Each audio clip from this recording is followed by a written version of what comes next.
live on your tablet, phone, and the KUTV app. This is 2 News Live. On this fine Friday, thanks for joining us on 2 News Live. I'm Brian Schnee. It is March the 8th. We're going in depth tonight. Home prices in Utah and a new nonprofit center opening in Herriman. We'll dive in, but before we do that, let's take a look at what's making headlines. You can find all these stories on our website right now, KUTV.com. Officers have released the identity of a man who was shot and killed during a police pursuit through Salt Lake County. Joshua Watson was killed in Riverton after he reportedly drew a gun at the end of a multi-city pursuit. Police say Watson had a criminal history and was well known to the Riverton Police Department. 2 people were taken to the hospital this morning after a fire burned through. Crews say they got one fire under control relatively quickly. Also in your headlines, the U.S. military says its Osprey aircraft can start flying again. This comes 3 months after 8 service members, including Major Eric Spendlove of St. George, died when an Osprey crashed in Japan back in November. The crash was blamed on pilot failure. The military grounded the entire fleet a week after the crash. Now, officials telling the Associated Press they have institutioned new limitations on how this bird can be flown and added maintenance inspections for the aircraft. More than 700 students from 49 high schools participated in a state basketball championship tournament. Today's tournament part of First Lady Abby Cox's initiative supporting the growth of the Special Olympics unified sports programs here in the state. The Utah Jazz, along with other local businesses, teamed up to support this day of inclusion and make it a special day for all those student athletes and their families. As we go in depth tonight, you can always get in touch with us during the show. We hope you do. You can use the hashtag 2NewsLive. You can also just get in touch on all the socials, on Facebook, on X, on Instagram, on TikTok. Send a message there or just comment to weigh in. You know, home prices are sky high, but now Utah may have a new distinction as nearly the most unaffordable housing market in the country. Brian Malahy on this for us tonight. Brian, how many other states are worse off than Utah? 2, Hawaii and California, that's it. That's where homes are more unaffordable than they are here in the state. So New York, it's easier to buy a home in New York, according to this study by bestbrokers.com, than it is to buy one in Utah. It's easier to buy a home in Florida than it is in Utah. Easier to buy a home in Pennsylvania, Michigan, Ohio. Big states where home prices relative to income are more affordable. So this is quite a distinction today, and we've talked to people about it. The president of the Salt Lake Board of Realtors and also to a policy analyst with the Kempsey Gardner Policy Institute. And the president of the Salt Lake Board of Realtors in our interview, and this is going to be coming up on 2 News at 6 o'clock, you'll be able to hear her say it. She talks about her son. Good job, college graduate, making good money, can't buy a house. And it's stunning to her. She wants him to buy a house. He wants to buy a house. Can't happen. And then there's the question about, well, how soon is this going to change? And we heard from the Kempsey Gardner Policy Institute today, probably not that much, real soon. So not a great place to be. 47 other states better off than Utah in terms of the home buying experience relative to income. Brian, you have a lot of experience, of course, just with this sort of thing. What did you make of the study and the conversations you had today? Well, I think the study, seems very sound. You could argue about some of the numbers. I mean, they put per capita income at the state at, over $60,000, which is, about right, depending on which numbers you're looking for. But they cited their sources, and they basically went through state by state and determined, what is the median price, and then what is the per capita income.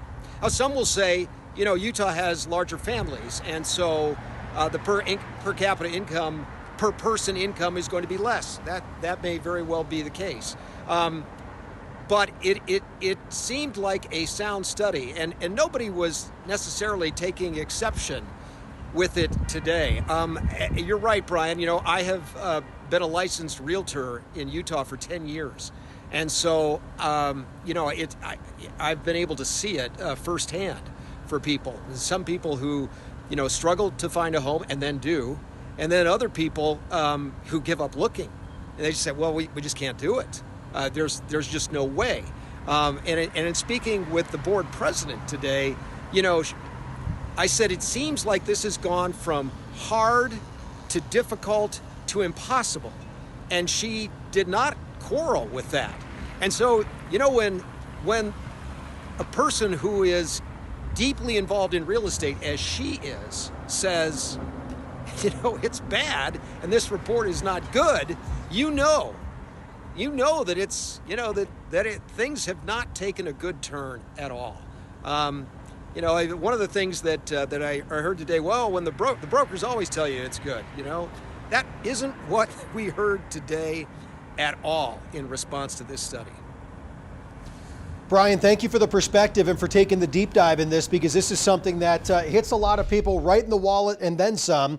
Brian Malahy on 2 News Live tonight. Again, coming up tonight, 2 News at 6 o'clock for his full report. As Herriman says, they're seeing more and more people migrating to town. A nonprofit is opening up there. It also has an education center. It's opening up this week. Amanda Gilbert live after visiting this center. Amanda, you saw how much there is this need for this sort of space. What does this center include? What is in here? Brian, the main purpose of this center is it offers free English language learning classes. And I want to stress free classes, free childcare. This is all volunteer run and donation driven. So we're actually in the car on the way to the center right now. I am not driving, our photographer Leah is, but let's take a look inside this center. This is formerly known now as the Herriman Columbus Adult Education Center. It's opening up this week. Just so you can get an idea of how much demand there is for this space, they have already registered about 200 students of all ages, and they've got a wait list already of about 200 people. That's just from word of mouth. They haven't done a ton of advertising. I did speak with the directors of this nonprofit and with volunteers that are getting involved. Take a listen. There's no one that's getting paid, and to see the community come together like that, it's been pretty humbling, pretty awesome. Everyone is the same and everybody's working together and everyone feels comfortable. There are many benefits, not just the education piece. And Brian, I'm learning from the directors today that about 80% of the registered students so far speak Spanish primarily. This is new. They've got a ribbon cutting tomorrow. So we are working on getting more information on our news app. If you're interested in learning more, getting involved, or volunteering, I know they're looking for volunteers as the need and the demand is clearly there. Amanda, not only does this sound like an amazing resource, it just begs the question, can people not in Herriman still access this? Is this for everybody?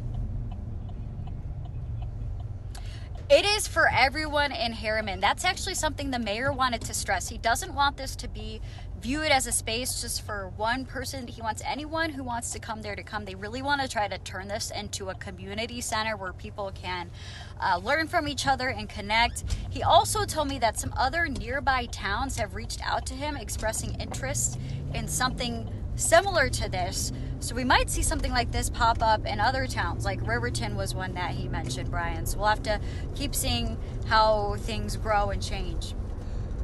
All right, Amanda, drive safe, you two. We'll get you there shortly. Thanks for joining us on 2 News Live. Great resource. Love to see it. Let's take a look at something not so great. Hopefully you got the goods, though, if you're heading up Little Cottonwood. Yeah, I just got a text from my buddy, and he said he waited to go up this afternoon, and then he's about to head down right around 5 o'clock, and then he checked out what was going on the road, and he said, nope, I'm going to hang out for just a couple more hours, maybe until all this clears out.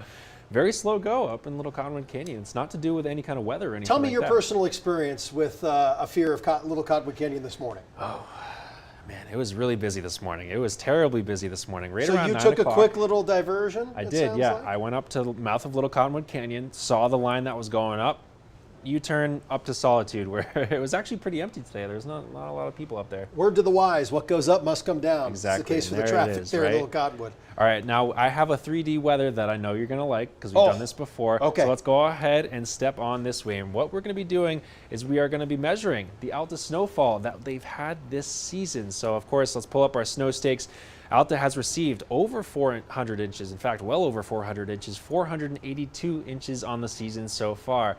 Now, what would be your favorite zoo animal to compare to that? It's got to be the giraffe. Oh, of course it's a giraffe. 2 adult male giraffes would be about where we would be. So imagine looking up at an 18-foot tall giraffe, put another one on top of its head, and that's how much snow has fallen. Now, of course, that's not the settled base, but that's just what's fallen over the last couple of months. So it's a lot of schnees, Trent Parker. A lot of schnee falling out of the sky. Let's go ahead and get to that forecast and show you what's going on today.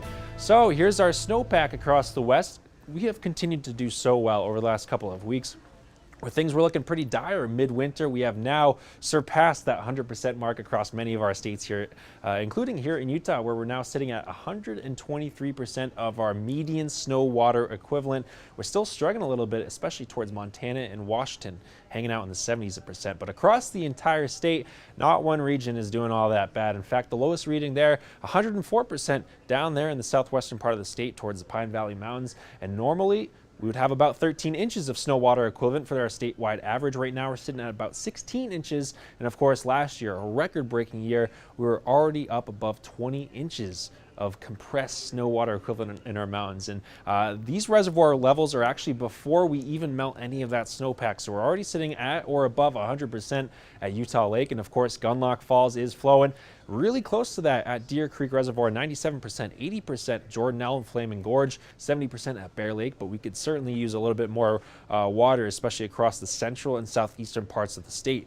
All that water potentially getting into Lake Powell this summer, maybe bumping it up a couple tens of feet. That's what we're hoping for. Okay, high pressure is in control. We've got some northerly flow down to our south, producing a couple scattered showers, and our high temperatures today have been rather cool. We topped out near 40 degrees here in Salt Lake City, 51 in Moab. Check out Albuquerque at 51, and we got up close to 70 degrees in Phoenix, but still really cool across the entire west. But over the next couple of days, those temperatures are going to warm. So starting tomorrow, we'll be back into the low 50s here across the Wasatch Front. Couple 40s hanging on to the Wasatch back, and it's only up from there, at least through Sunday. We might hit 60 degrees on Sunday. It will be very mild, and it might be a little bit breezy as well. So that's a little piece of the forecast that we are tracking. High pressure's in control through the weekend. Couple clouds build in. This is Sunday night and into Monday. Now we get a little bit of a weak disturbance here that might interact with some of our daytime heating, produce a couple afternoon showers, but it's really not going to be that widespread there on Monday afternoon and into the evening. Our better chance for precipitation comes Tuesday, especially Tuesday afternoon through the night and through Wednesday. And we could even see a couple snowflakes mixing down to the valley floors with this storm. It's not the coldest storm, but it will bring us a better chance for precipitation as we head towards the early part, or the middle part of the week, I should say. Mostly sunny skies in St. George. Don't forget to turn those clocks forward an hour, or maybe go to bed early an hour just to make sure you're staying on top of it. Lows staying in the 40s until we get to next weekend, and then we might see some more 70s popping back up in the forecast, especially down there in southwestern Utah. 52 tomorrow here in Salt Lake City turns to 60, 51 on Monday as those showers turn on, and then we bottom out in the mid 40s as we head towards Wednesday. Couple snowflakes mixing in, and here's your 7+2. Only on 2 next Saturday and Sunday, potentially getting back up closer to 60 degrees. So a little bit of a temporary chill on the way for the next couple of days after Sunday. But then after that, we warm back up. And of course, the 7-day forecast for the Cottonwood Canyons, normal high has gone up to 35, normal low is 19. And we're staying pretty much there for the next couple of days. Better chances for snow, especially as we head towards Tuesday and Wednesday up in the mountains. You know, I love this 7-day graphic. How about a 7+2 next time we check in? What do you think? Special thing I'm working on for you. Is it working on? See, I took it away from you. I'm excited about that. Thank you, Trent. Remember to download our 2 News weather app to know about the changes in your neighborhood. Get those updated forecasts, live radar right on your phone. The app is free to download. Let's get spooky with it. The U.S. military developing portable UFO detection kits to better collect data on reported sightings. The sensor and detection system is called Gremlin. Officials are looking to send them to sites with reports of unidentified objects. Authorities said approximately 1,200 cases have been reported. They say they get an average of about 100 new cases each month and clear roughly the same number. The UFO detection kits are currently being tested at a range in Texas. We have plenty of military space here in Utah. They probably could test them here if they want. I was actually just reading a new study from a Department of Defense division that handles paranormal activity, and they mentioned Utah in their report. I found it very interesting, just because we're on the topic of unique things in and around our world. So take from that what you will.